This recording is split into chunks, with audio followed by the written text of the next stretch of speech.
Chris Rupkey, one of the great things here is the idea of the domestic economy, and then when you fold in trade as well. When you fold in the international dynamics, it was a sub 3% GDP last time around, but domestic final sales was pop, 4.5% plus as well. Which do you look at, the domestic economy within this Fed calculus, or do you have to sum it in with the international dynamics? Yeah, I think consumer spending's pretty important, and consumers really hit the ball out of the park, 3.8%. So 3.8% or 2.6% GDP, which do you take? Well, that's my question, better said. I think stick with the consumer. They're the ones that are buying the goods from corporations, so investment spending is something that pushes growth up, maybe faster, longer-term potential growth. But stick with the consumer. Consumers fat and happy and waiting for their tax cuts here to hit their paycheck. What's the price of waiting until March 21st for the Fed for the next rate increase? That's a long ways away, it seems. Yeah, you're going to help me with my 401k? Do we see markets up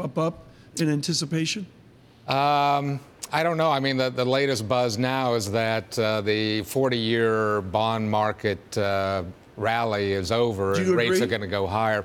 It's not that easy. I mean, look at stocks are starting to come off. But, you know, God forbid that the rhetoric, the conversation started to think that interest rates going up means stocks are going to come off. I mean, I hope that's not why stocks came off yesterday and now it's a follow-through today.